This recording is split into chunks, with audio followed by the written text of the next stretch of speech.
Billionaire was on duty when he saved a baby girl, and froze when he learned she was his ex's daughter. Before we begin, drop a comment telling us which city you're watching from. And once the story ends, don't forget to rate it from 0 to 10.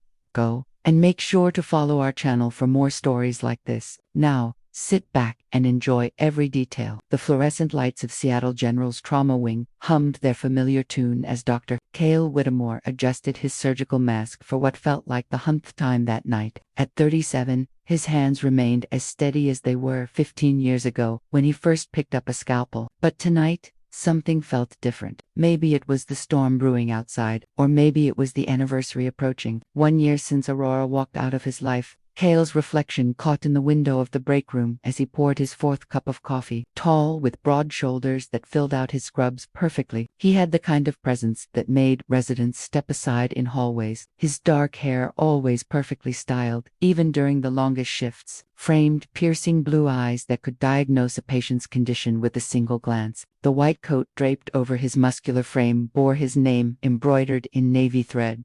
Dr. Kale Whitmore, Chief of Neurosurgery. But beneath the polished exterior, exhaustion weighed on him like lead. The Whitmore Medical Research Foundation had just secured another $100 million grant for pediatric neurologic studies, making headlines in medical journals across the country. Everyone called him brilliant, innovative, a visionary who was revolutionizing children's brain surgery. What they didn't know was that he couldn't sleep at night.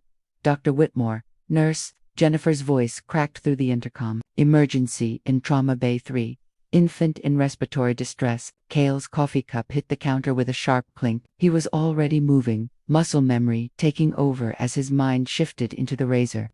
Sharp focus that had made him legendary in operating rooms from Boston to Los Angeles. His Italian leather shoes, a gift from his late father, clicked against the polished hospital floors as he strode down the corridor. The trauma bay erupted in controlled chaos when he arrived. Paramedics surrounded a tiny form on the gurney, their voices overlapping in rapid-fire medical terminology. 4-month-old female found unresponsive by mother approximately 20 minutes ago. Possible aspiration, complete airway obstruction. We've attempted suctioning, but move aside. Kale's voice cut through the noise like a blade. Everyone stepped back instinctively, recognizing the authority in his tone. The baby lay motionless, her tiny chest barely rising. Her lips had taken on a bluish tint that made Kale's stomach clench. She couldn't have weighed more than 12 pounds, with wispy brown hair that caught the overhead lights and skin so pale it was almost translucent. Prepped for emergency intubation, he ordered, his hands already moving to examine her throat. And get me a pediatric bronchoscope now. The next 15 minutes blurred together in a symphony of beeping monitors,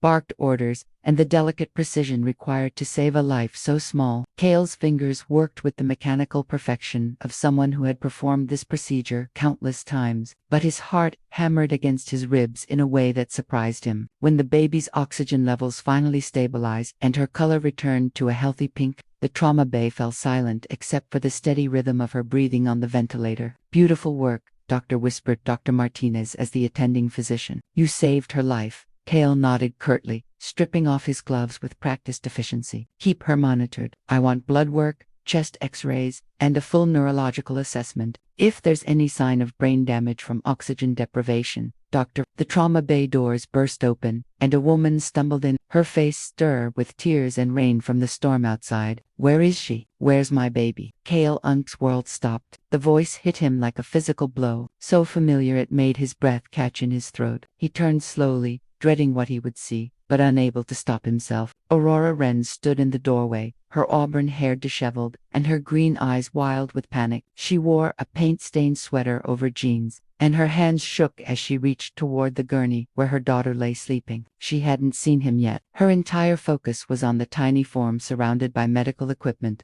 and she rushed forward with the desperate urgency of a mother whose world had almost collapsed. "Oh, Izzy," she whispered, her voice breaking. Mommy's here, sweetheart." Kale Unk's throat went dry. His feet felt rooted to the floor as he watched Aurora gently stroke the baby's forehead, tears streaming down her cheeks. The tenderness in her touch, the way she spoke to the child, it was the same gentleness she had once shown him. But who was this baby? And why did seeing Aurora holding her feel like a knife twisting in his chest? "Ma'am, you can't be in here right now." "Doctor," Martinez said gently, approaching Aurora with his hands raised in a calming gesture. The baby is stable, but we need to run some tests. Tests? Aurora's voice cracked. What kind of tests? Is she going to be okay? Please, someone tell me she's going to be okay. Kale knew he should leave, should walk out of the trauma bay, and let another doctor handle the family consultation. But something kept him frozen in place, watching as Aurora cradled the baby's tiny hand in hers. That's when Aurora looked up and saw him. Her green eyes widened and all the color drained from her face. For a moment, that felt like an eternity, they stared at each other across the sterile hospital room, while machines beeped softly in the background. Kale, she whispered, her voice barely audible. The baby stirred in her sleep, making a soft sound that broke the spell. Aurora immediately turned her attention back to the child, but Kale could see her hands trembling even more. Now you saved her, Aurora said without looking at him again. Didn't you? He wanted to speak, but no words would come. Instead, he found himself stepping closer to the gurney, his eyes fixed on the baby's peaceful face. She had Aurora's delicate features, but something about the shape of her eyes seemed familiar in a way that made his chest tighten. What's her name? He finally managed to ask. Isadora, Aurora whispered. Her name is Isidora. The name hung in the air between them like a question neither was ready to answer. Kale Unk's mind raced, calculating dates and possibilities, but he forced himself to stop thinking like a doctor and start feeling like a man who had just encountered the woman he'd never stopped loving and her baby. But as he stared down at little Isidora's sleeping face, one thought echoed in his mind with terrifying clarity. How old was this child? And why did Aurora look so afraid to meet his eyes? Would you have recognized your own child in that moment? Or would fear have blinded you? Aurora's hands trembled as she brushed a strand of hair away from Isidora's forehead, careful not to disturb the tiny oxygen monitor clipped to her daughter's finger. The beeping machines created a rhythmic soundtrack that somehow made the silence between her and Kale even more deafening. I need to examine her more thoroughly, Kale said finally, his voice professionally distant. But Aurora could hear the underlying tension. There might be complications from the oxygen deprivation that won't show up immediately. She nodded without looking at him, her green eyes fixed on Isidora's peaceful face. Do whatever you need to do. Just please make sure she's okay. Dr. Martinez cleared his throat awkwardly. Dr. Whitmore, perhaps Dr. Chen should handle this case. You've been on shift for 18 hours already, and I've got it. Kale's tone broke. No argument. Transfer the baby to pediatric ICU.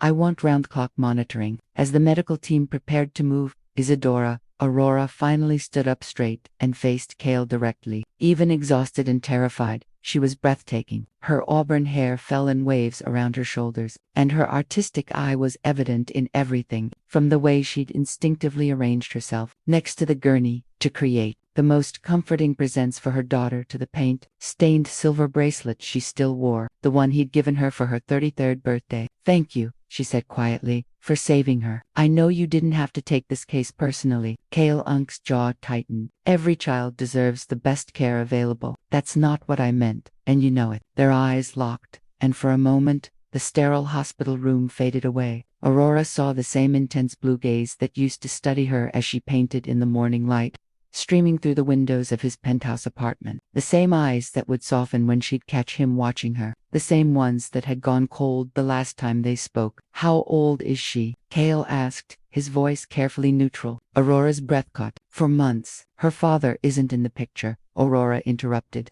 lifting her chin with the same defiant strength that had first attracted him to her at that gallery opening 2 years ago. It's just me and Izzy. Kale Unk's mind raced through calculations he didn't want to make. 3 months old, which meant Aurora would have been pregnant when they broke up, would have been carrying his no. He stopped himself. He couldn't think like that. Not without proof. Not when his entire world felt like it was shifting on its axis. We need to move her now, announced Nurse Jennifer, positioning herself at the head of Isidora's gurney. Pediatric ICU is ready. Aurora instinctively reached for her daughter's hand, but Kale stepped between them.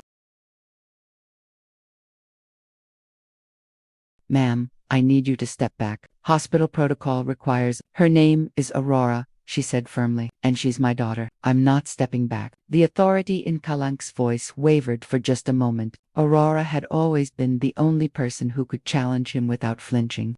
The only one who saw past his reputation and demanding the man underneath. Even now, exhausted and afraid, She stood her ground with the same fierce protectiveness that had made her defend struggling artists in her gallery, even when it cost her sales. "Aura," he said more gently, "you can follow us to the Piku, but you can't interfere during the transfer. If something goes wrong, something already went wrong," she snapped, her composure finally cracking. "My foreman-hold baby stopped breathing in her crib tonight. She turned blue in my arms while I was calling 911. So, don't tell me about hospital protocol when my daughter almost died." The raw pain in her voice hit Kale like a physical blow. He'd seen Aurora cry before, when her grandmother passed away, when she'd lost her biggest client to a gallery in New York. But this was different. This was the primal fear of a mother who had almost lost everything. "I'm sorry," he said quietly. "You're right. Follow us." As they moved through the hospital corridors, Kale found himself stealing glances at Aurora. She looked thinner than he remembered, with dark circles under her eyes that spoke of sleepless nights and worry. Her clothes were wrinkled, and there was dried paint under her fingernails, sage green and burnt orange, the color she always used when she was stressed. The pediatric ICU was a stark contrast to the chaotic trauma bay, with soft lighting and walls painted in calming pastels. Isadora was transferred to a private room with floor-to-ceiling windows that looked out over the Seattle skyline. The Space Needle gleamed in the distance, a reminder of all the times Kale and Aurora had watched the sunset from his apartment terrace. "Dr. Whitmore," the pediatric nurse looked up from checking Isadora's IV line. "Should I add the mother to the approved visitor list?" "Of course," Kale replied immediately. 24-hour access." Aurora looked surprised. "Thank you. She's your daughter," he said simply. Then added, "I'll be checking on her every few hours. If you need anything at all, have them page me." "Kale, wait." Aurora's voice stopped him at the doorway. "Why are you doing this?" Taking such personal interest in her case, he turned back, studying her face in the soft light of the Piku. She was sitting in the reclining chair next to Isadora's crib, her hand resting protectively on the baby's chest, feeling for each breath. "Because," he said carefully, "any child who fights that hard to live deserves a doctor who will fight just as hard to keep her alive." It wasn't the whole truth, but it wasn't a lie either. As Kale walked toward the elevator, his mind churned with questions he wasn't sure he wanted answered. In his jacket pocket, his phone buzzed with messages from his assistant about tomorrow's board meeting and a conference call with investors in Tokyo. The Whitmore Foundation had 3 new research grants to review, 2 hospital wings to inspect, and a charity gala to attend over the weekend. But all he could think about was the way Isadora's tiny hand had curled around Aurora's finger, and the mathematical certainty that was slowly taking shape in his mind. 4 months old. Their breakup had been exactly 12 months ago,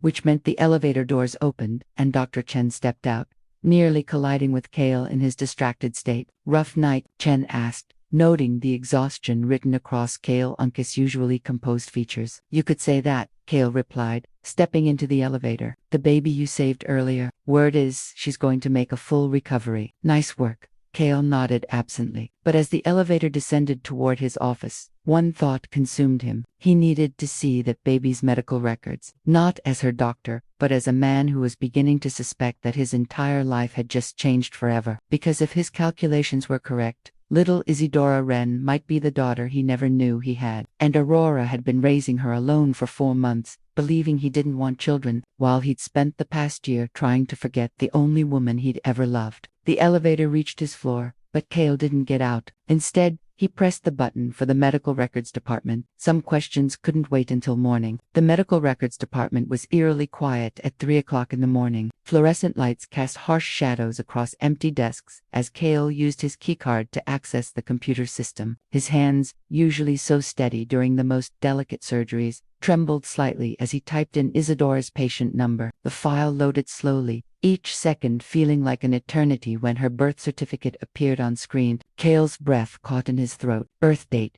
July 15th.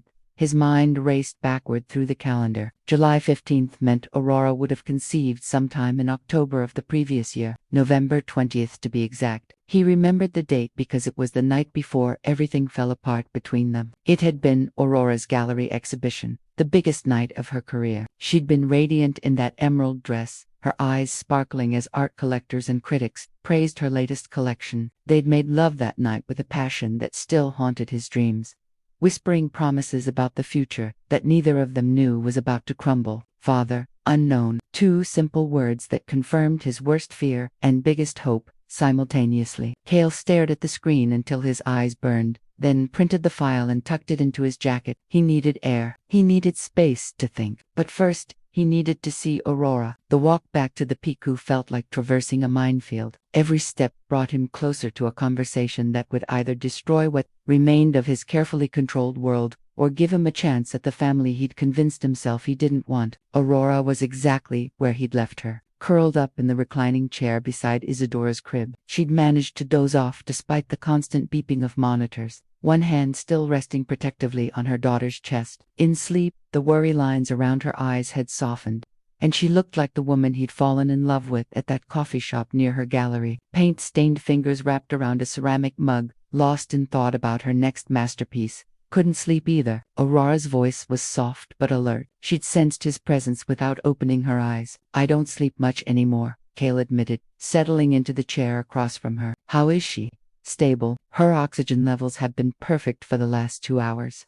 Aurora finally looked at him, and he saw the exhaustion etched into every line of her face. The nurses say she's a fighter. She gets that from her mother. Aurora's laugh was bitter. Right now, I don't feel like much of a fighter. I feel like I'm barely keeping my head above water. Kale studied her carefully. Aurora, I need to ask you something, and I need you to be completely honest with me. Her green eyes sharpened with wariness. What is Isadora, my daughter? The question hung in the air between them like a live wire. Aurora's face went pale, and her hand instinctively moved to cover Isadora more protectively. What makes you think the dates, Aurora? I did the math. She was born July 15th. Which means she was conceived in October, November 20th, to be specific. Aurora closed her eyes and took a shuddering breath. You remember the exact date. I remember everything about that night, your exhibition. The way you laughed when that critic from the Times called your work breathtakingly innovative. The way you felt in my arms when we got home. His voice grew quieter. It was the last time we were truly happy together. Kale,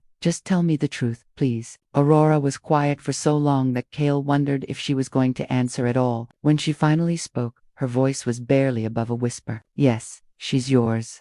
The words hit him like a physical blow. He'd suspected, had done the math, but hearing it confirmed made the room spin around him. He was a father, had been a father for 3 months without knowing it. Why didn't you tell me? His voice cracked, despite his efforts to stay composed. Aurora's laugh was hollow. I tried, Kale. God, how I tried. She stood up and walked to the window, staring out at the Seattle skyline. Do you remember what happened the week after my exhibition when I started feeling sick and thought it might be the flu? Kale Unk's stomach dropped as the memory came flooding back. You were throwing up every morning, morning sickness. But I didn't know that yet. Aurora turned to face him, tears streaming down her cheeks. When I realized I might be pregnant, I was terrified, but also excited. I kept imagining what you'd say, how we'd figure it out together. Aurora, I called you 17 times. Kale 17. I left messages saying I needed to talk to you about something important. You were always in surgery or in a meeting or traveling to some conference. Her voice grew stronger, fueled by old pain. So, I decided to come to your office to tell you in person. Kale felt like he was going to be sick. What happened? I got there just as Dr. Rodriguez was leaving your office. You didn't see me in the hallway, but I could hear every word you said. Aurora wiped her eyes with the back of her hand. He was congratulating you on the Hopkins Fellowship offer, saying it was perfect timing since you didn't have any family obligations holding you back. And you laughed, Kyle. You actually laughed and said, I said children would be a prison. Kyle finished, the memory hitting him like a sledgehammer. That I'd watched too many brilliant doctors lose their edge because they had to rush home to soccer games and school plays. You said you'd never want kids because they just tie you down, that your career was your priority, and it always would be. Aurora's voice broke completely. I was standing there with your baby growing inside me, and you might as well have stabbed me in the heart. Kale buried his face in his hands. Aurora, I was talking about Rodriguez. His wife had just given birth, and he was complaining about the sleep deprivation affecting his surgical precision. I was trying to make him feel better about. I didn't know that. Aurora's voice rose. Then she quickly lowered it, glancing at Isadora. All I heard was the man I loved saying children were a burden. So I left. And when you broke up with me 2 days later because you said we wanted different things, I took it as confirmation that you'd never want the baby I was carrying. The room fell silent except for the soft beeping of Isadora's monitors. Kale felt like he was drowning in regret in the magnitude of what his thoughtless words had cost them both. I would have stayed, he said finally. If I'd known about her, I would have given up the fellowship, the travel, everything. Would you? Aurora challenged. Or would you have resented us both for trapping you? Kale looked at Isadora sleeping peacefully in her crib, so small and perfect and completely dependent on the adults around her. I don't know, he admitted. The man I was a year ago. I honestly don't know. But I know who I am now, and I know that I want to be her father. Aurora stared at him for a long moment. She almost died tonight, Kale, in my arms, turning blue, and all I could think was that she'd never know her daddy, that I'd robbed her of having a father because I was too proud and too hurt to try again. You're not proud, Aurora. You're strong, and you've been raising our daughter alone because I was too much of a coward to recognize what I really wanted. Our daughter, Aurora repeated softly. It sounds strange hearing you say it. Kale stood up and moved closer to Isadora's crib. In the soft light, he could see his own features reflected in her tiny face, the shape of her nose, the stubborn set of her chin, even in sleep. What's she like? He asked. When she's awake, I mean. For the first time since he'd entered the room, Aurora's face softened. She's curious about everything, always looking around, trying to grab whatever's in front of her. She loves music. I play classical while I paint, and she just lied there listening with this serious expression like she's analyzing every note. She's going to be brilliant, Kale said with certainty. She already is. Did you know she rolled over last week? The pediatrician said that's early for 3 months. They stood side by side watching their daughter sleep, and for a moment the past year of pain and misunderstanding faded away. They were just two people who had created something beautiful together, something worth fighting for. But then reality crashed back in. So what happens now? Aurora asked quietly. Kale turned to look at her, seeing the vulnerability she was trying so hard to hide. Now we figure out how to be parents together. Kale, I'm not asking you to take me back, Aurora. I'm asking you to let me be her father. Let me take care of both of you. I've been taking care of us just fine on my own. The defensive edge in her voice told Kale everything he needed to know about how hard the past year had been for her. I know you have, but you don't have to anymore. Aurora was quiet for a long moment, and when she finally spoke, her voice was barely audible. She needs surgery, doesn't she? That's why you're keeping her here for observation. Kale's medical training weared with his paternal instincts. There's some scarring on her airway from the oxygen deprivation. It's minor, but it could cause problems as she grows. A simple procedure now could prevent complications later. How simple? Outpatient surgery. I do it myself. She'd go home the same day. Aurora nodded, tears streaming down her face again. Then we do whatever she needs. As if sensing the tension in the room, Isadora stirred in her sleep, making a soft, whimpering sound. Both Kale and Aurora moved toward her simultaneously, their hands bumping as they reached for her at the same time. The touch sent electricity through Kale's entire body. Aurora's skin was as soft as he remembered, and for just a moment, he let himself imagine what it would be like to hold her again. But then, Aurora pulled her hand away, and the spell was broken. I should let you get some rest, Kale said, stepping back. I'll check on her again in a few hours, Kale. Aurora's voice stopped him at the doorway. Yes, thank you for saving her tonight, for everything. He nodded and left before he could say something that would make everything more complicated than it already was. But as he walked toward his office, one thought echoed in his mind. He had a daughter, and somehow he was going to find a way to be the father she deserved, even if it meant rebuilding his entire life from the ground up. 3 days later, Kale found himself standing in the baby section of Target at 7 o'clock in the morning, staring at an overwhelming wall of bottles, pacifiers, and products he'd never known existed. His usual confidence, the kind that commanded operating rooms and board meetings, had completely deserted him. Can I help you find something? A young sales associate approached, probably wondering why a man in a $1,000 suit was looking lost among the diaper displays. Kale paused, realizing he didn't even know what he needed. Everything, I suppose, for a 4-month-old baby girl. The associate's eyes lit up. New dad. The words hit Kale unexpectedly hard. Yes, he said quietly. Very new. 20 minutes later, his cart was full of items that seemed both essential and mysterious. Bottles that claimed to reduce colic, blankets made from organic cotton, toys designed to stimulate infant brain development. He'd never felt more out of his depth. not even during his first solo surgery as a resident. His phone buzzed with a text from Aurora. Izzy's awake and asking for food. Well, crying for food. Same thing. Before he could overthink it, Kale typed back, on my way. Want coffee? The response came quickly. Please, Lodge, with extra caffeine. Aurora had barely slept since they'd brought Isadora home from the hospital. The surgery had gone perfectly. Kale Unk's hands had never been steadier, but Aurora's anxiety hadn't diminished. She'd moved into the guest room of her small craftsman house in Capitol Hill, keeping the baby monitor volume at maximum and checking on Isadora every 30 minutes. When Kale arrived at Aurora's house, he was struck by how different it was from his sterile penthouse. Plants filled every windowsill, canvases lined the walls in various stages of completion, and the morning light streaming through sheer curtains made everything glow with warmth. This was a home, not just a place to sleep between surgeries. Doors open, Aurora called from somewhere inside. Kale found her in what had clearly become a makeshift nursery. In the living room, a bassinet sat next to the couch, surrounded by burp cloths, baby blankets, and the organized chaos that seemed to follow infants everywhere. Aura was sitting cross-legged on the floor. Isadora lying on a colorful playmat, both of them looking equally exhausted. She's been awake since 4 o'clock, Aurora said without looking up. I think she's having trouble adjusting to being home. Kale set down the coffee and the bag of baby supplies, then knelt beside them. Isadora was indeed wide awake, her dark eyes so much like Aurora's tracking movement around the room. When she saw Kale, she made a soft gurgling sound. Hey there, sweetheart, Kale said softly, and Isadora's attention focused completely on him, giving Mummy a hard time. Aurora looked surprised. She's usually fussy with strangers. I'm not a stranger, Kale said simply. I'm her father. The words still felt foreign on his tongue, but saying them out loud made them more real. Aurora watched as he gently picked up Isadora, supporting her head with the natural ease that came from years of handling delicate things with precision. You're a natural, Aurora observed, though there was something guarded in her voice. I've held a lot of babies, just never my own.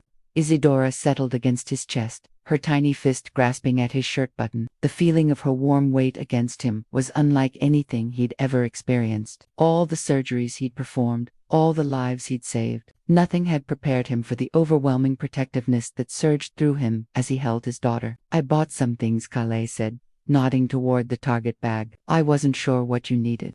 Aurora peered into the bag and pulled out a package of bottles. These are perfect, actually. I've been trying to get her to take a bottle so I can get more than 2 hours of sleep at a time. Why don't you go shower, take a nap? I can watch her. Kale, you don't understand. She hasn't been away from me for more than 20 minutes since we brought her home. I can't, just Aurora. His voice was gentle but firm. I'm a pediatric neurosurgeon. I think I can handle feeding a baby. She hesitated, clearly torn between exhaustion and maternal anxiety. What if she cries? She has this way of crying that makes you think the world is ending. Then, I'll figure out why she's crying and fix it, just like any other diagnostic challenge. Despite her worry, Aurora smiled. She's not a medical case, Kale. She's a baby. She's our baby, he corrected. And you're dead on your feet.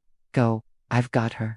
Aurora looked between Kale and Isadora, who had fallen asleep against his chest with the contented sigh of a child who felt completely safe. Finally, maternal exhaustion won out over anxiety. Okay, but if she cries for more than 5 minutes, I'll call you. I promise. Aurora headed upstairs and Kale heard the shower start a few minutes later. He settled into the rocking chair by the window, Isadora still sleeping peacefully in his arms. The morning light caught the highlights in her hair and he marveled at how something so small could contain such infinite possibility. His phone buzzed with a call from his assistant, Dr. Whitmore. The board meeting has been moved to 10 a.m., and Dr. Martinez needs to discuss the Hopkins Fellowship decision by Friday. Cancel the board meeting, Kale said quietly, and tell Dr. Martinez I'm withdrawing my application for Hopkins. Sir, but the fellowship was not as important as where I am right now. Reschedule everything non-essential for the next 2 weeks. After hanging up, Kale found himself studying Isadora's face, memorizing every detail. She had Aurora's delicate bone structure, but his stubborn chin. Her hands were perfectly formed miniatures with long fingers that would probably be good for piano or surgery or painting. What do you think, little one? He whispered. Should Daddy stick around for a while? As if in response, Isadora's eyes fluttered open, and she looked directly at him. For a moment that felt suspended in time, father and daughter regarded each other with mutual curiosity. Then she smiled, her first real smile that wasn't just gas, and Kale felt his entire world shift on its axis. Any doubts he'd had about wanting this, about being ready for fatherhood, evaporated in that instant. This tiny person was his, and he was hers, and nothing else mattered. "There's my girl," he said softly, and Isidora cooed in response, her little hand reaching toward his face. When Aurora came back downstairs an hour later, she found them in the same position. Kale was reading a medical journal with one hand while Isidora slept against his chest, his other hand rubbing gentle circles on her back. "How did it go?" Aurora asked, looking more refreshed than she had in days. "She's perfect, took the bottle without any fussing, had a diaper change, and has been sleeping ever since." Kale looked up from his journal. "I think she just needed to know someone was watching over her." Aurora settled onto the couch, studying them both. There was something different about Kale,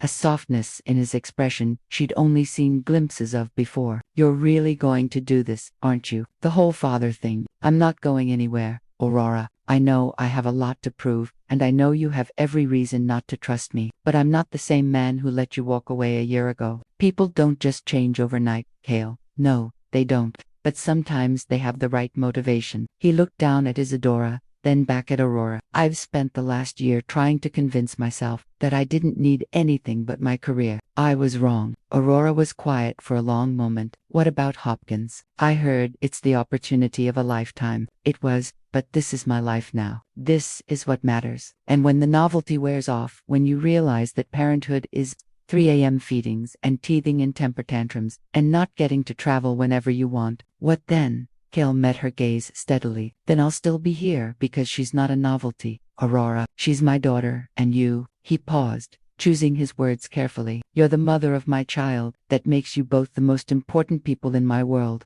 whether we're together or not." Aurora felt tears building behind her eyes. She'd spent so many nights during her pregnancy imagining conversations like this, wondering what it would be like if Kale knew about the baby, if he wanted to be involved. The reality was both better and more complicated than she'd dreamed. "I need time," she said finally, "to figure out what this looks like. How we do this without getting hurt again." Kale finished. "I understand." Isadora chose that moment to wake up and immediately begin fussing, the contented peace of the morning giving way to typical baby demands. Kale stood and began the gentle swaying motion that seemed to be instinctive to parents everywhere. "Hey, what's wrong, sweetheart?" he murmured. But Isadora's cries only intensified. Aurora reached for her. "She's probably hungry again. Babies eat constantly at this age." As Aurora settled into the nursing routine, Kale found himself studying the easy intimacy between mother and daughter. This was the life Aurora had been building without him. Quiet moments, gentle rhythms, the kind of domestic happiness he'd always claimed to find boring. Now it looked like everything he'd never known he wanted. "Kale." Aurora's voice brought him out of his thoughts. "Yes. Thank you for this morning. I forgot what it felt like to not be the only one responsible for her." "You're not anymore," he said simply. "Whatever happens between us, you're not alone in this anymore." Outside, Seattle was waking up, commuters heading to offices, children walking to school, the normal rhythm of a city in motion. But inside Aurora's little house, time seemed to move differently, measured not in appointments and deadlines, but in baby's breaths and quiet conversations, and the tentative rebuilding of trust between two people who had created something beautiful together. And for the first time in a year, Kale felt like he was exactly where he belonged. 2 weeks into their tentative co-parenting arrangement, Kale's life had taken on a rhythm he'd never experienced before. His mornings started not with surgery schedules, but with diaper changes and bottle feedings at Aurora's house. His evenings ended not with medical journals, but with reading pediatric development books while Isadora slept on his chest. He was discovering muscles he'd forgotten he had from carrying a baby carrier, and his expensive suits had been relegated to the back of his closet in favor of clothes that could handle spit up and baby food stains. The change should have felt disruptive, but instead it felt like coming home. That Tuesday morning, Kale arrived at Aurora's house with his usual coffee offering and found her in the kitchen, staring at an opened envelope with a stricken expression. "Aurora, what's wrong?" She looked up and he saw fear in her green eyes. Not the worried mother fear he'd become accustomed to, but something deeper and more desperate. "It's from my landlord," she said, holding up the letter with trembling hands. "He's selling the house. I have 60 days to find a new place. Kale took the letter and scanned it quickly. The language was apologetic but firm. The landlord's daughter was getting married and needed a place to live. Aurora had been a model tenant for 3 years, but family came first. Okay, Kale said calmly, his mind already shifting into problem-solving mode. We greater than LL find you something better. Seattle's market is tight, but with my connections, you don't understand,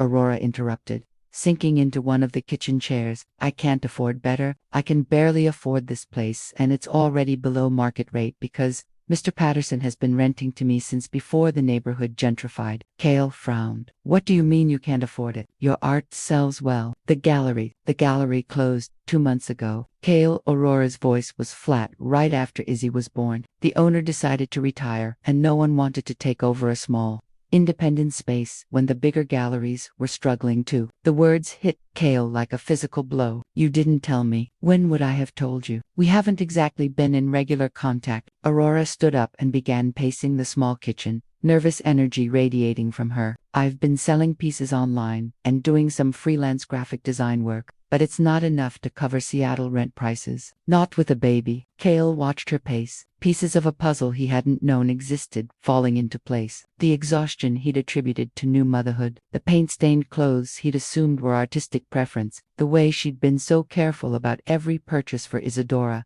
How long? He asked quietly. What? How long have you been struggling financially? Aurora stopped pacing and leaned against the kitchen counter, her defiance crumbling into vulnerability. Since about month 7 of my pregnancy. That's when the gallery owner told me about the closure. I thought I had time to figure something out before the baby came. But then Izzy arrived 3 weeks early and everything just, why didn't you call me? The question came out harsher than he'd intended, and Aurora's spine straightened defensively. Call you? The man who'd made it clear he didn't want children. The man who broke up with me because we wanted different things. Her voice rose with old hurt. What was I supposed to say? Hi, Kale. I know you hate the idea of kids, but surprise, you're going to be a father. And also, can you help me pay rent? Aurora, no, you don't get to be angry about this. I did what I thought was best with the information I had. I made it work by struggling alone while pregnant, by barely making ends meet with a newborn, by being independent, by not burdening someone who'd already made it clear I wasn't worth staying for. The words hung between them like a slap. Kale felt the familiar tightness in his chest that came whenever he confronted the magnitude of his mistakes from the previous year. From the living room came the sound of Isadora waking up, her soft whimpers quickly escalating to full-fledged cries. Aurora immediately moved toward the sound, but Kale caught her arm gently. I'll get her. Finish your coffee, Kale. You don't have to. Yes, I do. He found Isadora in her bassinet, red-faced and indignant about being left alone. The sight of her father immediately calmed her cries to manageable fuss.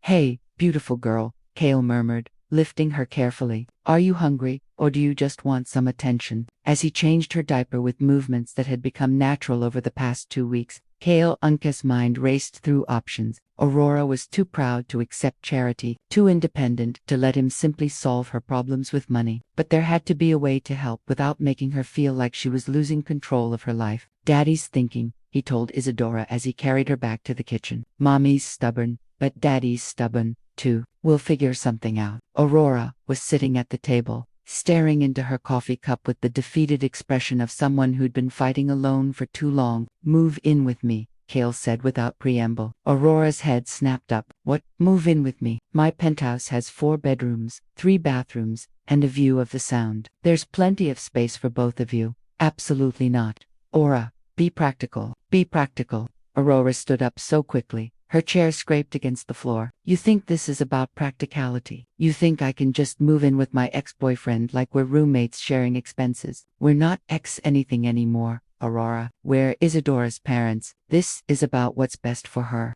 Don't. Aurora's voice was warning. Don't use our daughter to manipulate me into a situation I'm not ready for. Kale felt frustration building in his chest. I'm not trying to manipulate you. I'm trying to help you by putting me in a position where I'm completely dependent on you, where you hold all the power and I'm just what? Your kept woman, the mother of your child who lives in your house and owes you everything. That's not what this would be. Then what would it be? Kale Aurora's eyes blazed with emotion, because from where I'm standing, it looks like you swooping in to rescue the helpless single mother. And what happens when you decide this domestic fantasy isn't working for you anymore? When you realize that living with a baby means sleepless nights and crying and mess and chaos? Do I just get evicted from your life again? The accusation hit harder because it contained a kernel of truth. Kale had made decisions about their relationship before, without consulting Aurora, had assumed he knew what was best for both of them. I wouldn't do that, he said quietly. You did it before. I was an idiot before. I was scared and selfish, and I made the biggest mistake of my life. Kale stepped closer. Is Aurora still in his arms? But I'm not that man anymore. Being her father has changed me. Aurora, you both have changed me. Aurora looked at him for a long moment, and Kale could see the war being fought behind her green eyes,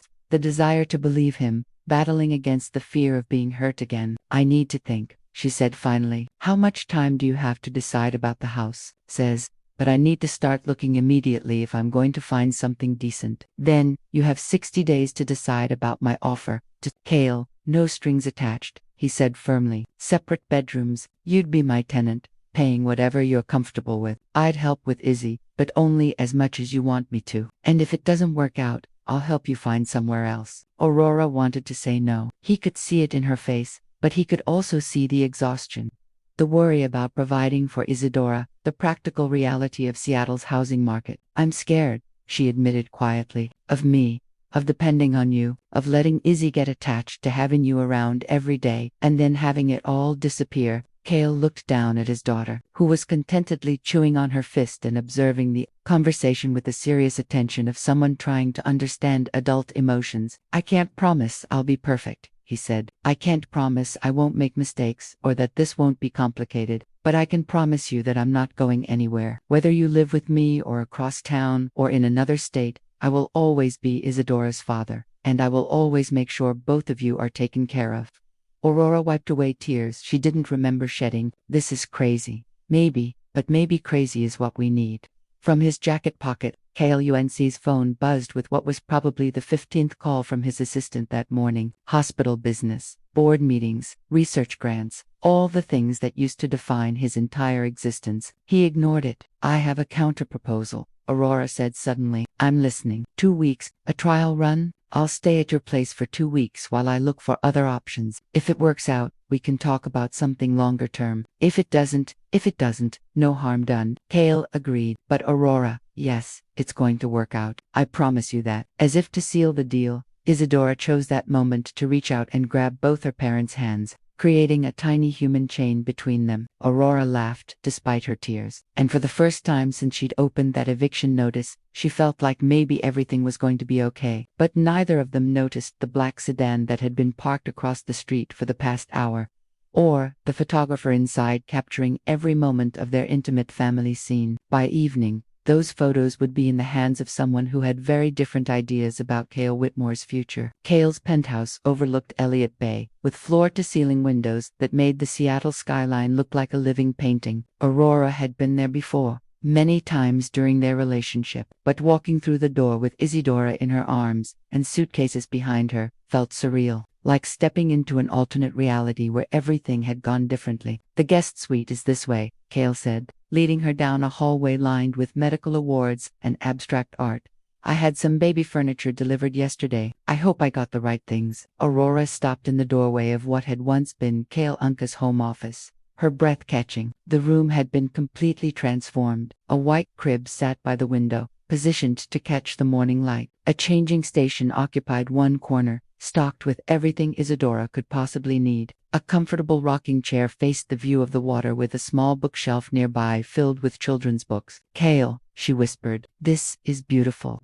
I may have gone a little overboard, he admitted, running a hand through his hair. I wasn't sure what she'd need, so I bought everything the store recommended. Aurora walked over to the crib, where a mobile of delicate butterflies turned slowly in the breeze from the air conditioning. Each butterfly was painted in soft watercolors reminiscent of her own artistic style. Did you paint these? She asked, touching one of the butterflies gently. I tried. They're terrible, but I thought. He trailed off, looking embarrassed. I thought she should have something beautiful to look at, something that reminded her of her mother's talent. The gesture was so thoughtful, so completely unexpected that Aurora felt tears building behind her eyes. This was the Kale she'd fallen in love with, the one who noticed details, who remembered that she'd once said butterflies were symbols of transformation and hope. "They're perfect," she said softly. Isadora chose that moment to wake up from her car seat nap, blinking up at the new surroundings with wide, curious eyes. Aurora lifted her out and immediately felt the baby relax in the familiar space between her arms. "What do you think, sweetheart?" Aurora murmured. "Pretty fancy digs, huh?" Kale watched them both, a softness in his expression that made Aurora's heart flutter dangerously. "Are you hungry? I ordered dinner from that Italian place you like on Pike Street. You remember my order: penrayata, no cheese, extra garlic bread." His smile was tentative. "Some things you don't forget." They settled into an easy evening routine that felt both natural and strange. Kale proved surprisingly adept at multitasking, feeding Isadora while Aurora ate, then taking over baby duty while she unpacked her meager belongings. The penthouse was large enough that they could coexist without stepping on each other, but intimate enough that Aurora was constantly aware of his presence. "I have to go to the hospital for a few hours tomorrow," Kale said as they settled Isadora for the night. "Emergency surgery that's been scheduled for weeks. Will you be okay here?" "Of course. I'm not helpless." "Kale, I know. He paused, choosing his words carefully. "I want you to be comfortable, to feel like this is your home, at least for the next 2 weeks." Aurora looked around the nursery, taking in all the careful preparations he'd made. "Why are you trying so hard? Really?" Kale was quiet for a moment, watching Isadora's chest rise and fall in the peaceful rhythm of sleep. "Because I lost both of you once through my own stupidity. I won't make that mistake again." The honesty in his voice made Aurora's defenses waver. She'd spent so long protecting herself from hoping for too much that she'd forgotten what it felt like to be genuinely cared for. "We should get some sleep," she said, stepping back from dangerous emotional territory.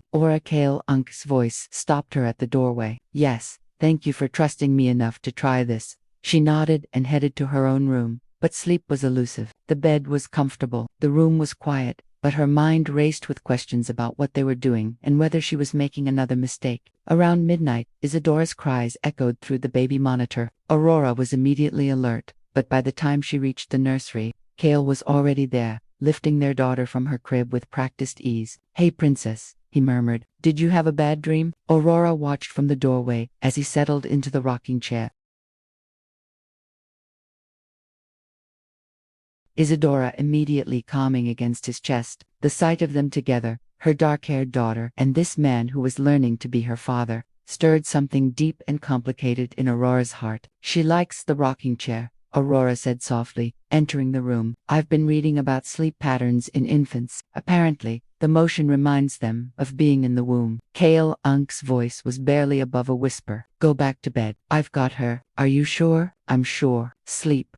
Aurora, you need rest." Aurora hesitated, then settled into the window seat. Across from them, "I'll just stay for a minute." They sat in comfortable silence, watching Seattle's city lights twinkle beyond the windows while Isadora drifted back to sleep. The intimacy of the moment, the three of them together in the peaceful darkness, felt dangerous and wonderful at the same time. "I used to imagine this," Aurora admitted quietly. "What? When I was pregnant, I'd picture what it would be like if you knew about her, if you wanted to be part of it. Late night feedings, rocking her to sleep, being a real family." Kale Unk's hand stilled on Isadora's back. "And now I'm terrified that it's too good to be true." Before Kale could respond, his phone buzzed on the side table. He glanced at it, frowning at the unknown number, then declined the call, but it immediately rang again. "You should take it," Aurora said. "It might be the hospital." Reluctantly, Kale answered while still holding Isadora. "Dr. Whitmore, this is James Morrison from Seattle Metropolitan News.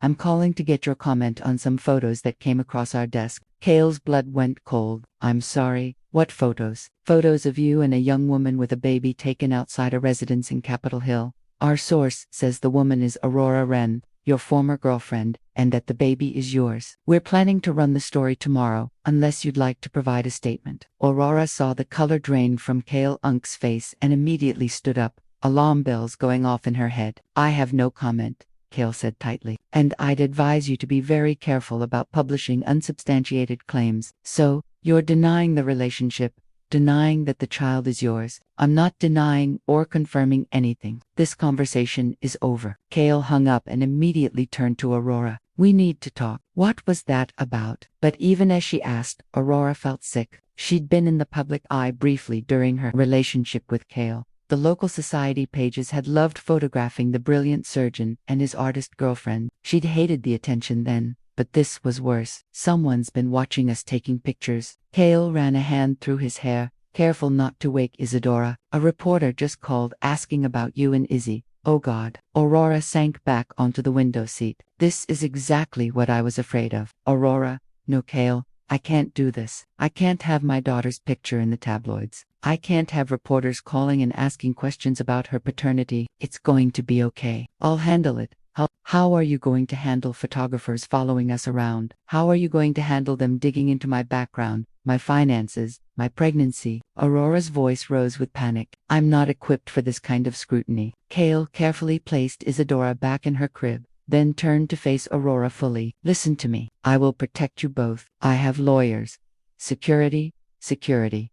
Aurora laughed bitterly. Do you hear yourself? We need security because someone took pictures of us being parents. Aurora, please don't let them scare you away. But Aurora was already shaking her head. I knew this was a mistake. I knew I shouldn't have gotten caught up in playing house with you. This isn't playing house. This is our family. Our family. Aurora's voice cracked. Kale, we've been trying to co-parent for exactly 2 weeks. That doesn't make us a family. That makes us two people who slept together and accidentally made a baby. The words hit Kale like physical blows. You don't mean that, don't I? Aurora stood up, pacing to the window. What exactly are we doing here, Kyle? What do you think this is? I think this is to people who love their daughter, trying to figure out how to give her the best life possible. And what happens when the novelty wears off? When the reporters get bored and move on to the next story and you realize that domestic life isn't as appealing as you thought? That's not going to happen. You don't know that. You can't promise that. Kale stepped closer to her, his voice intense. I can promise that I will never abandon Isadora, and I will never abandon you. You did it before. I didn't know about Isadora before. So what? You only care about me because I'm the mother of your child. If I hadn't gotten pregnant, you'd still be perfectly happy to have nothing to do with me. The question hung in the air between them, loaded with all the unresolved hurt and confusion of their past. Kale opened his mouth to respond, then closed it, realizing that any answer he gave would be wrong. That's what I thought, Aurora said quietly. From the crib, Isadora stirred restlessly, as if sensing the tension in the room. Both parents immediately focused on her, their argument momentarily forgotten in the face of their daughter's needs. She's okay, Aurora whispered, gently stroking Isadora's hair until she settled back into sleep. When she turned back to Kale, her expression had shuttered closed. I think it's best if Izzy and I go back to my place tomorrow. Aura, please, don't make decisions when you're scared and angry. I'm not angry. I'm realistic. She moved toward the door, then paused. Thank you for tonight for taking care of her. But this, us living together pretending to be something we're not, it's not fair to any of us. What we have isn't pretend. Aurora looked back at him one more time, her green eyes bright with unshed tears. Isn't it? She left him standing in the nursery with their sleeping daughter, and the wreckage of another conversation that had gone terribly wrong. But what neither of them knew was that the photographer who had started this latest crisis was working for someone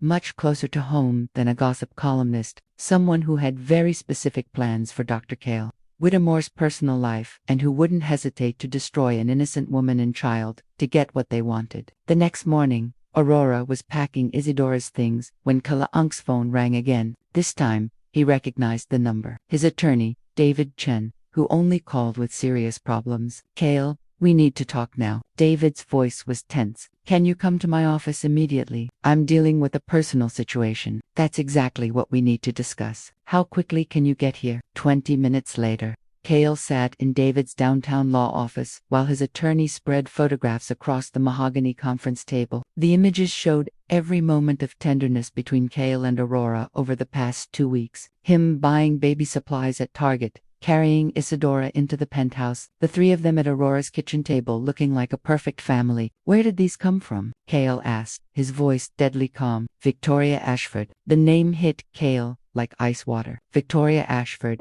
Aries, socialite, and the woman his father had been pressuring him to marry before his death 3 years ago. Victoria had made her interest in Kale clear at numerous medical galas and charity events, but he'd never reciprocated. Apparently, she hadn't given up. What does Victoria want? David slid a formal document across the table. She's prepared to release these photos to every major news outlet in Seattle, along with some very unflattering speculation about your fitness as chief of neurosurgery. Unless you agree to her terms. Kale scanned the document, his blood pressure rising with each line. She wants me to end all contact with Aurora and Isadora, to deny paternity publicly, and to announce your engagement to her within 6 months. She's positioned this as protecting your reputation and the hospital's interests. David leaned forward. Kale, she has powerful allies on the hospital board. If this becomes a public scandal, let it become a scandal. Kale Unk's voice was steel. I won't abandon my daughter. Think about this rationally. Your position at the hospital,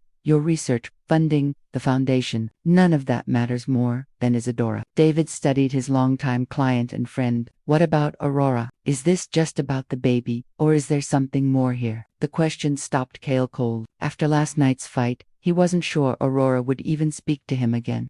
But the thought of Victoria forcing him to cut ties with both of them made his chest tight with panic. I love them both, he said quietly. I lost them once because I was too scared to admit it. I won't lose them again. Meanwhile, back at the penthouse, Aurora was struggling to get Isidora's car seat installed when the doorman called up. Ms. Wren, there's a Victoria Ashford here to see you. Should I send her up? Aurora frowned. She didn't know anyone by that name, but something about the formal request made her nervous. Did she say what this was about? She says it concerns Dr. Whitmore and your daughter. Aurora's stomach dropped. Send her up. 5 minutes later, Victoria Ashford glided into Kale's penthouse like she owned it. Tall, blonde, and expensively dressed, she looked like she'd stepped out of a society magazine. Her blue eyes swept dismissively over Aurora's jeans and paint-stained sweater before settling on his Isadora, who was napping in her carrier. You must be Aurora, Victoria said with a smile that didn't reach her eyes. I'm Victoria Ashford. I think we need to have a conversation. I'm sorry, but I don't know you, and I was just leaving. About Kale and your situation. Victoria's gaze flicked to Isadora again.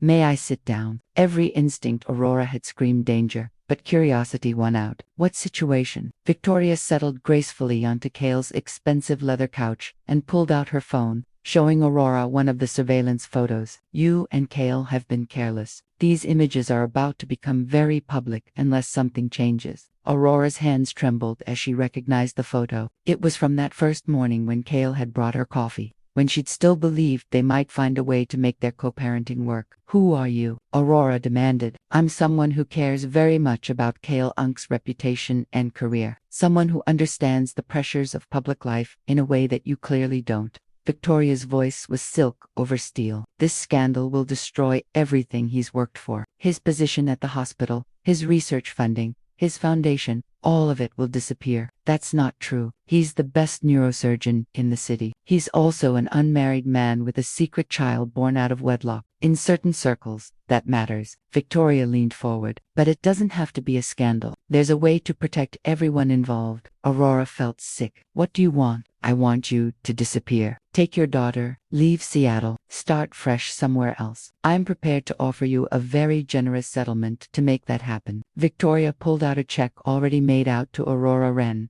The amount made Aurora's vision blur. Enough money to buy a house, to restart her art career, to give Isadora every advantage in life. All you have to do is sign a non-disclosure agreement stating that Kale is not the father and promise never to contact him again. Think of it as a fresh start for all of you. You're insane. Aurora stood up quickly, backing away from the check like it was poison. Kale would never agree to this. Kale doesn't know about this conversation, and if you truly care about him, you'll spare him from having to make an impossible choice between his career and his misguided sense of obligation to you. Misguided sense of obligation. Victoria's mask of politeness finally slipped. You think he loves you? You think this domestic fantasy you've been playing is real? She laughed coldly. Kale Whitmore doesn't do family, Aurora. He's told me himself at every charity gala for the past 3 years. The only reason he's playing house with you now is guilt. You don't know anything about us. I know he turned down the Hopkins Fellowship for you. Do you have any idea what that means? It's the most prestigious position in pediatric neurosurgery in the country. He threw away his entire future because he feels responsible for getting you pregnant. The words hit Aurora like physical blows because they echoed her own deepest fears. You're lying. Am I? Then why did he never mention you to anyone during your relationship? Why did he keep you completely separate from his professional life? Why did he break up with you so easily the first time? Aurora felt tears building, but she forced them back. Get out.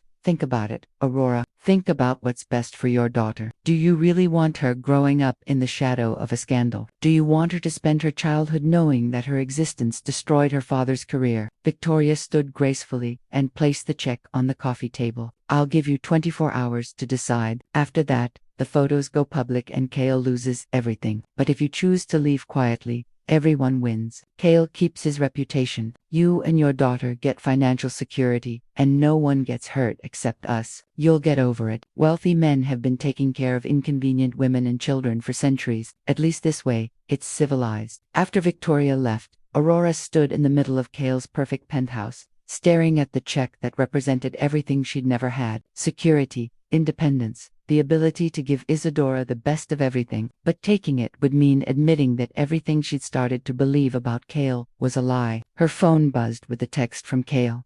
Emergency at office. We'll explain everything tonight. Please don't leave before I get home. Aurora looked at the check, then at Isadora sleeping peacefully in her carrier, oblivious to the adult drama swirling around her. Victoria's words echoed in her mind. Misguided sense of obligation threw away his entire future, destroyed his career. What if it was all true? What if Kale was only with them out of guilt and she was too in love with the fantasy to see it? What if the best thing she could do for everyone, including Isadora, was to take the money and disappear? Aurora picked up the check, her hands shaking. Outside, Seattle stretched out in all directions, full of possibilities and new beginnings. She could go anywhere, be anyone, give Isadora a life free from scandal and complication. All she had to do was walk away from the only man she'd ever loved again. But this time, it might actually be the right choice. Aurora looked at her sleeping daughter one more time, then reached for her phone to call a taxi. Some decisions were too hard to make in the place where all your dreams live. By the time Kale arrived home with flowers and apologies and plans to fight Victoria Ashford with everything he had,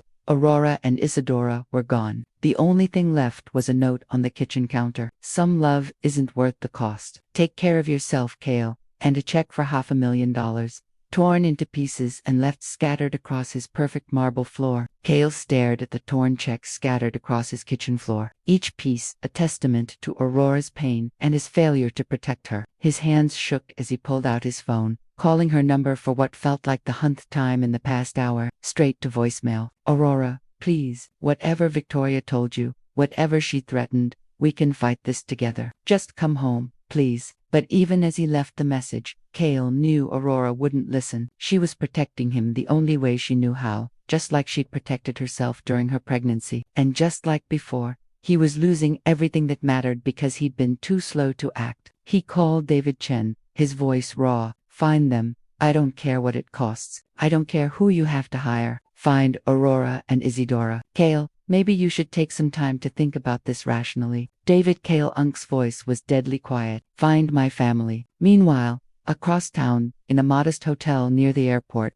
Aurora sat on the edge of a double bed, watching Isadora sleep in her car seat. The baby had been fussy during the taxi ride, sensing her mother's distress, but exhaustion had finally claimed her. Aurora had driven around Seattle for hours before checking into the hotel, needing time to think without the constant reminder of Kale's presence in every corner of his penthouse. The torn check in his kitchen had been her final answer to Victoria's ultimatum, but walking away from him had felt like tearing out her own heart. Her phone had been ringing constantly, Kale's name lighting up the screen again and again, but she couldn't bear to hear his voice, not when Victoria's words were still echoing in her head. Misguided sense of obligation threw away his entire future. What if it was true? What if she was just another problem Kale felt obligated to solve? A soft knock at the hotel room door made Aurora freeze. It was nearly midnight. Who would be looking for her here? Aurora, it's me. Open the door. Kale Unk's voice sent a bolt of panic through her chest. How had he found her so quickly? Go away, Kyle. I'm not leaving without you and Izzy. We need to talk. We said everything we needed to say last night. Victoria came to see you today. I know what she offered, what she threatened. None of it was true. Aurora closed her eyes, fighting the urge to unlock the door and fall into his arms. How do you know what she said? Because I know Victoria. I know how manipulative she can be when she wants something. And what does she want? Me.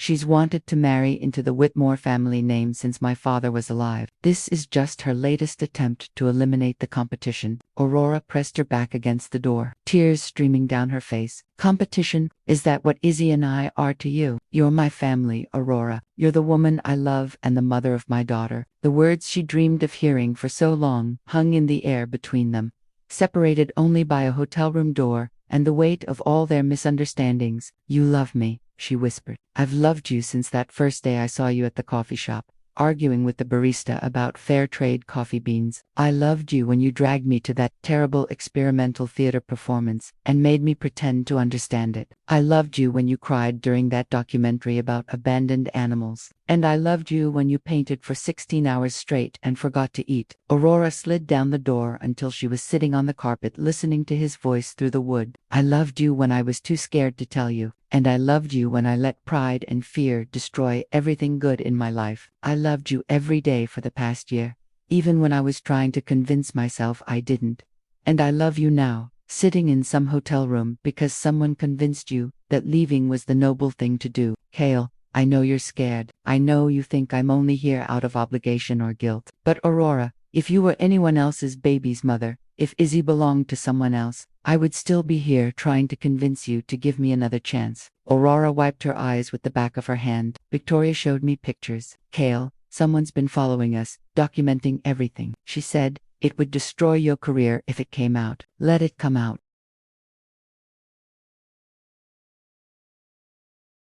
Let the whole world know that Isidora Wren is my daughter, and that I'm proud of that fact. What about the fellowship? The one you turned down? How did you never mind? Yes, I turned it down, and I'd turn it down 1,000 times over for the chance to wake up every morning in the same house as my daughter. But it was your dream. Everyone says it's the most prestigious. My dreams changed the night I held Izzy in that hospital room. My dreams changed when I realized what I'd lost by being too much of a coward to fight for you the first time. Aurora heard shuffling outside the door, then the sound of Kale sitting down on the floor. Aurora, I can't make you trust me. I can't undo the year of pain I caused you, or take back the stupid things I said about not wanting children. But I can promise you that from now on, every decision I make will be about what's best for our family. Not my career, not my reputation, not what anyone else thinks.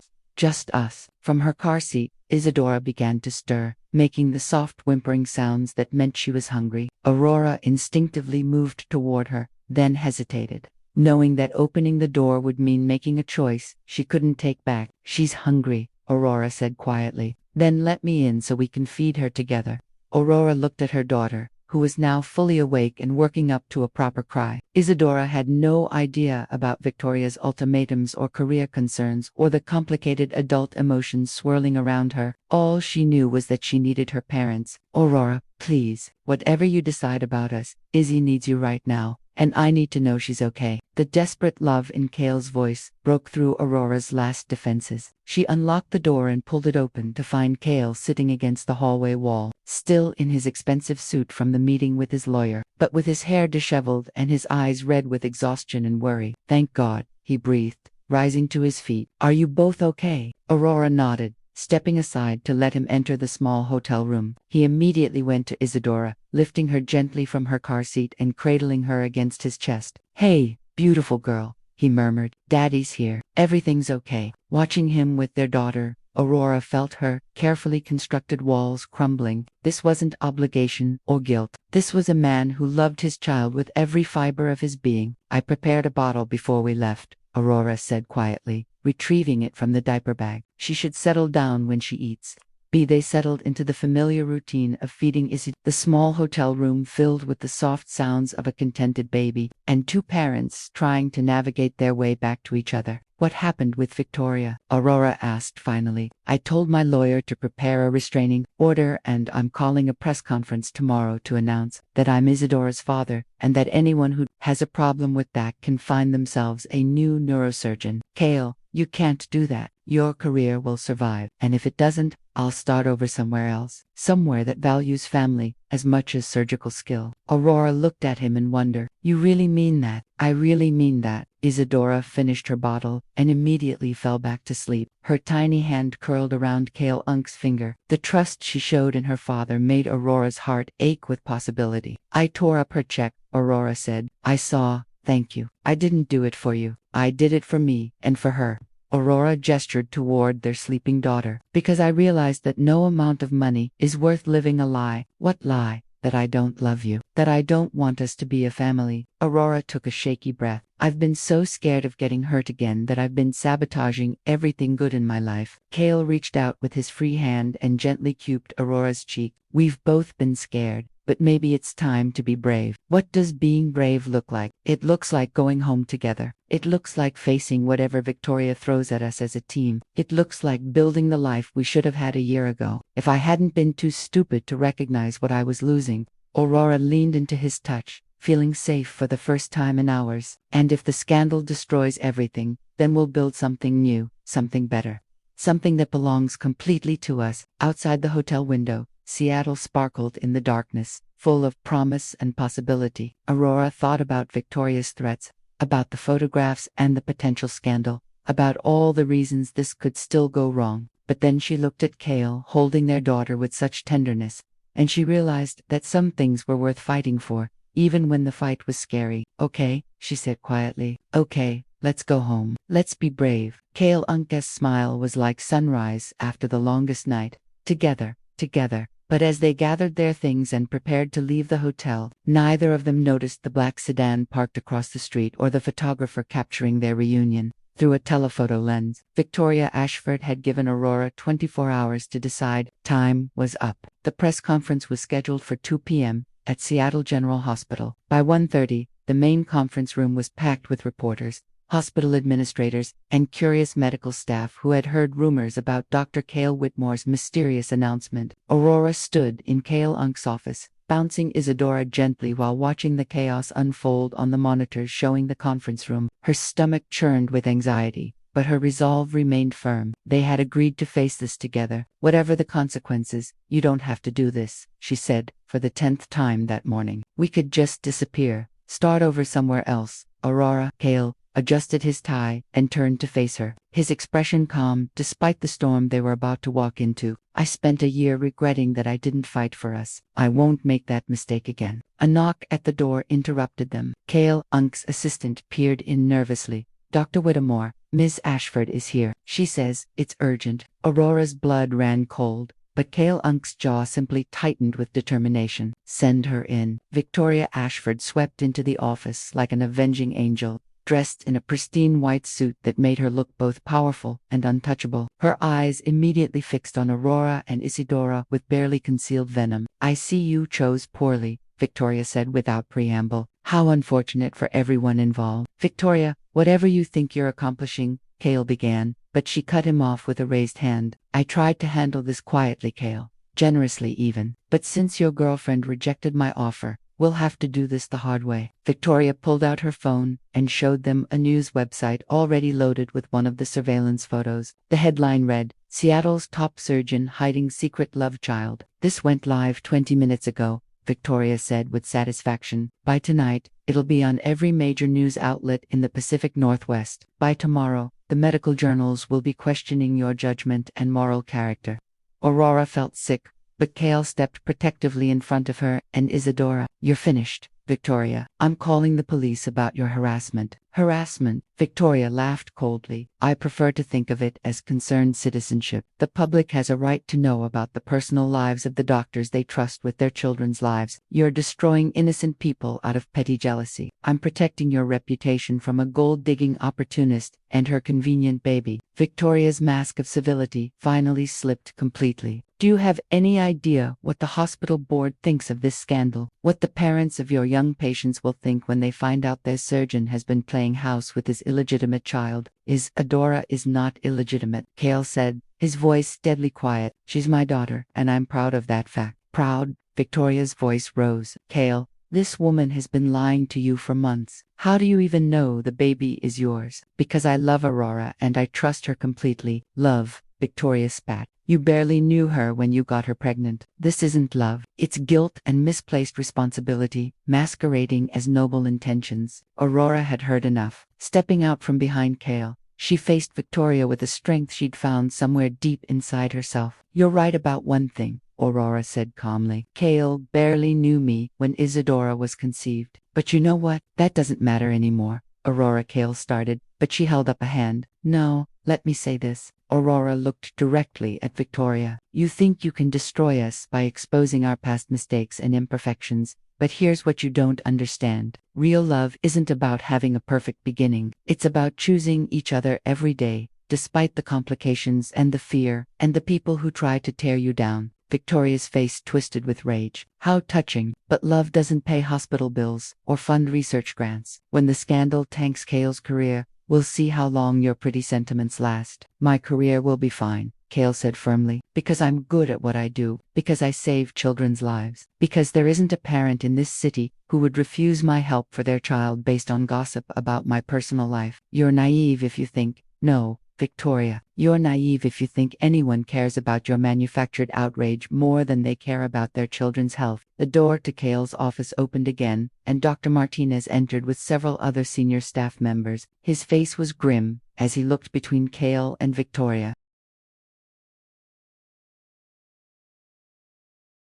Kale was quiet for a moment, thinking, the first time I saw you hold her in the hospital, I knew you were meant to be her mother. But I think I knew I wanted to marry you the night you tore up Victoria's check. When you chose love over security, chose us over the easy way out. That was the scariest thing I'd ever done. It was the bravest thing I'd ever seen. Isadora had fallen asleep in the warmth between her parents, her tiny hand clutching Aurora's engagement ring like a treasure. They moved carefully to put her in her crib, then stood together, watching her sleep. So, what happens now? Aurora asked. Now, we plan a wedding. Now we figure out how to merge my surgical schedule with your art career and Izzy's nap times. Now we probably have more children who will disrupt our sleep and steal our hearts. More children. Is that okay? I know we haven't talked about. Aurora silenced him with a kiss that tasted like promises in forever. It's okay. Everything's okay now. As the sun set over Seattle, painting the nursery in shades of pink and gold, Kale thought about the conversation that had started this whole journey. His thoughtless words about children being a prison, overheard by the woman carrying his child. He'd been so wrong. Children weren't a prison. Love wasn't a prison. Fear was a prison. Pride was a prison. The inability to trust someone else with your whole heart, that was a prison. But this, holding Aurora while their daughter slept peacefully nearby, planning a future built on love instead of obligation. This was freedom. This was everything he'd never known he wanted, delivered in the form of a woman who painted butterflies and believed in transformation, and a little girl who had taught him that the strongest hearts could fit in the smallest bodies. Aurora M. Thank you for what? For fighting for us. For believing we could be a family, even when I didn't believe it myself. Aurora looked up at him, her green eyes bright with love and mischief. You know what this means, don't you? You're going to have to learn to dance for our wedding. I refuse to marry a man who can perform brain surgery, but can't waltz. Kale groaned dramatically. I knew there would be conditions. There's only one condition that matters, Aurora said suddenly. Serious? Love me. Love our daughter. Love whatever children we might have. Love the life we're building together, even when it's messy and complicated and nothing like what either of us planned. That's the easiest promise I've ever made, Kale replied, sealing it with a kiss that felt like the beginning of forever. Outside their window, the first stars appeared over Elliott Bay, witnesses to a love story that had begun with a medical emergency and bloomed into something beautiful and lasting. And in her crib, 10-month-old Isadora Wren slept peacefully, dreaming whatever dreams come to children who are deeply loved and completely safe. The brilliant surgeon had finally learned the most important lesson of all. Some things couldn't be fixed with precision and control. Some things could only be healed with love, patience, and the courage to trust in something bigger than fear. And sometimes, if you were very lucky, love was enough to save everything that mattered most. 2.5 years later, the morning sun streamed through the kitchen windows of the Queen and Victorian as Aurora stood at the stove, flipping pancakes while simultaneously wiping syrup from 2-year and 10-month-old Isadora's chin, and bouncing 14-month-old Thomas on her hip. The controlled chaos of family life had become her favorite kind of beautiful mess. "Daddy's running late again," Aurora said to her children, glancing at the clock. "What do you think, Izzy? Should we save him any pancakes?" "Save Daddy pancakes," Isidora declared with the authority of someone who had recently learned to use full sentences. "Daddy hungry after saving babies." Aurora smiled at her daughter's understanding of Kale Whitmore's work. Even at almost 3, Isidora knew that Daddy was a hero who made sick children better. Though she couldn't quite grasp the complexity of neurosurgery, what she did understand was that when Daddy came home, he always had time for stories, piggyback rides, and elaborate games of hide-and-seek that usually ended with everyone collapsed in a giggling pile. The front door opened, and Kale Unk's voice carried through the house. "Where are my favorite people?" "Kitchen," Aurora called, setting Thomas in his high chair just as Kale appeared in the doorway, still in his scrubs, but with his hair disheveled and exhaustion written across his features. "Long night?" Aurora asked, noting the tension around his eyes. "Twin boys, 14 months old, car accident." Kale's voice was heavy as he sank into his chair at the breakfast table. "We had them in surgery for 14 hours. Aurora's heart clenched. She knew that look. It was the expression Kale wore when a case hit too close to home, when the patients reminded him too much of his own children. "Did they make it?" she asked quietly, setting a plate of pancakes in front of him. Kale Unk's face brightened. "Both of them. Full recovery, expected." "Their parents?" He shook his head, emotion thick in his voice. "I'll never forget the look on their mother's face when I told her both boys would be fine." "Daddy saved babies," Isidora announced proudly, climbing into his lap despite his protest that he needed to shower first. "That's right, Princess. Daddy and his team saved 2 little boys who are going to grow up and cause all kinds of trouble for their parents." Aurora watched her husband hold their daughter, marveling at how completely fatherhood suited him. The man who had once claimed children would be a prison now couldn't imagine life without the beautiful chaos they brought. His surgical schedule had been restructured around school plays and soccer games. His home office was decorated with finger paintings and macaroni art.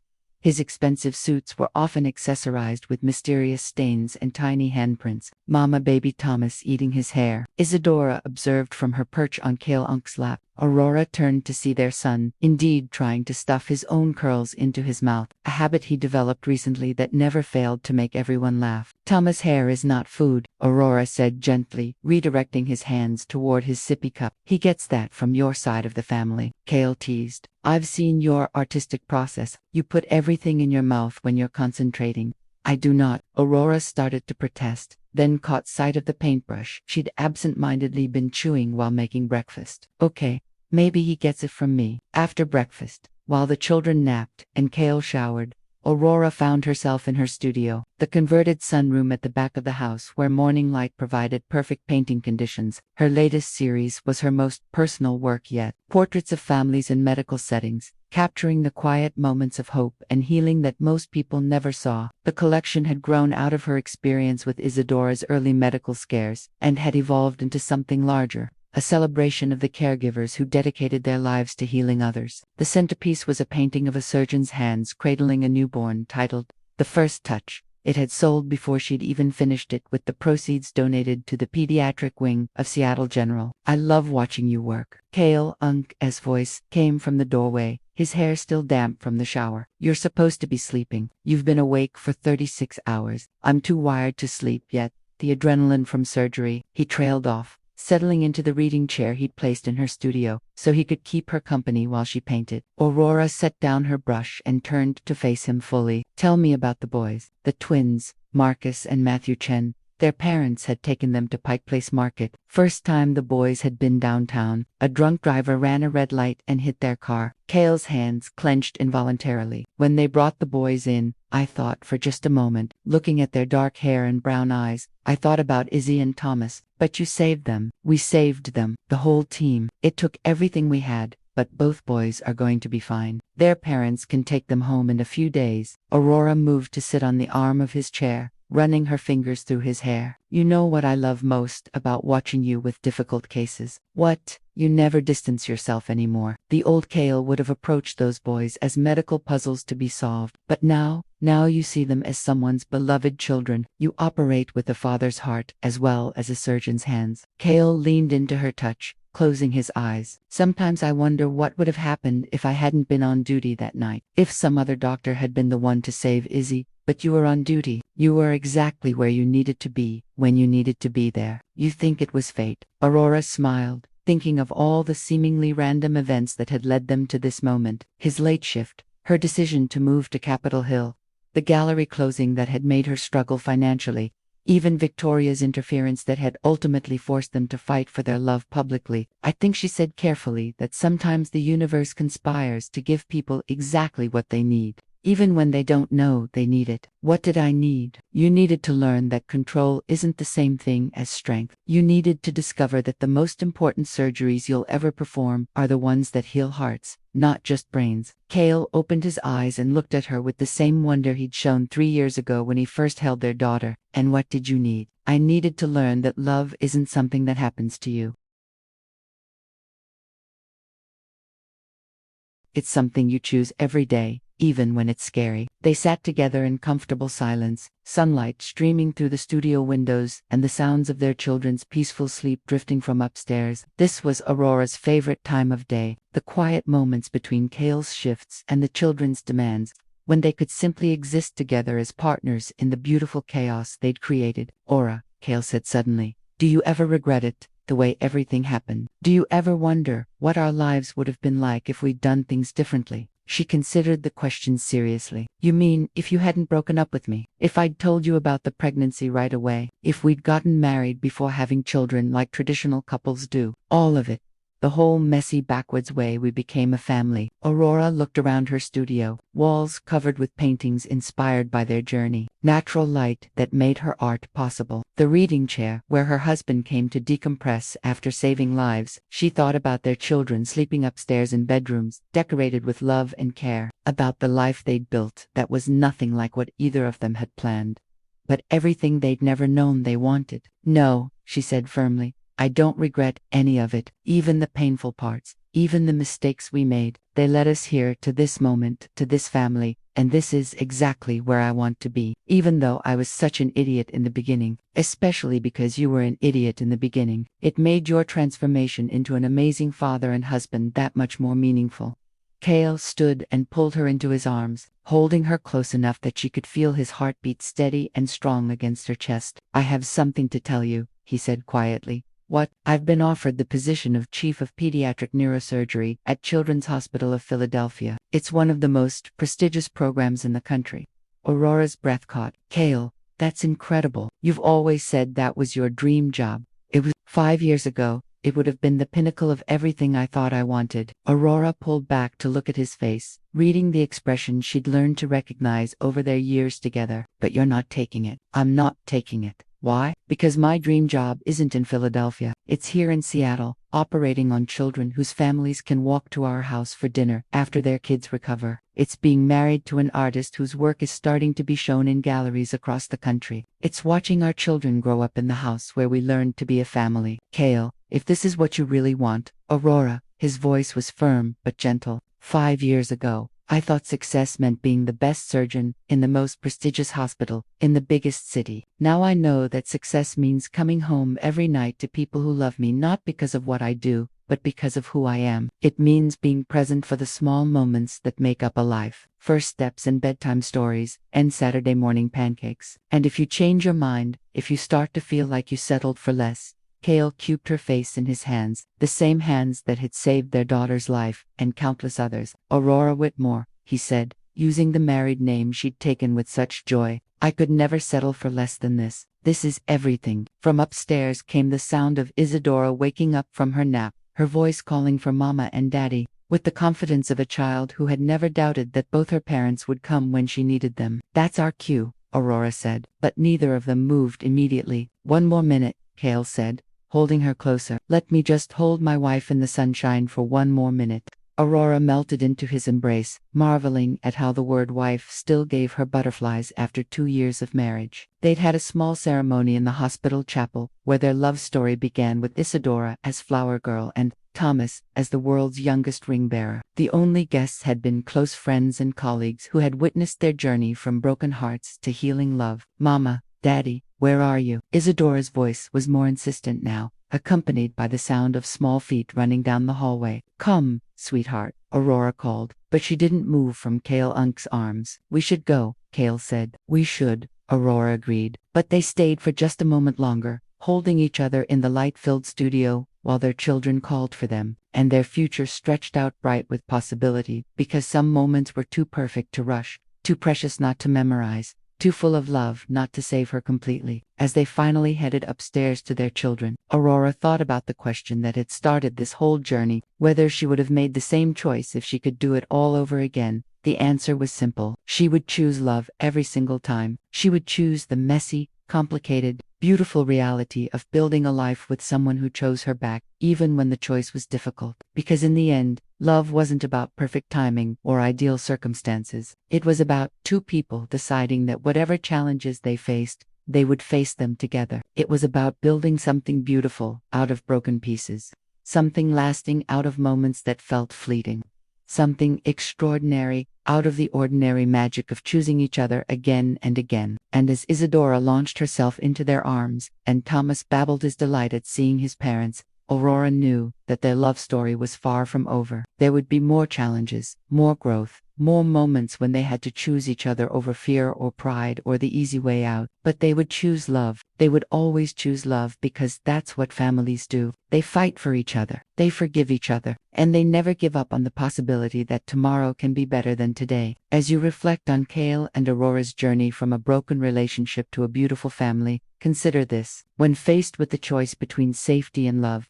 between the familiar and the unknown, between protecting your heart and opening it completely, what would you choose? Would you have the courage to fight for love when everything seemed to be working against you? Your participation means a lot to the channel. Please share your thoughts in the comments. Thank you for watching. If you enjoyed the story, please subscribe to our channel and leave a comment below letting us know what you thought. Your feedback and support mean a lot to us. Stay tuned for more exciting stories.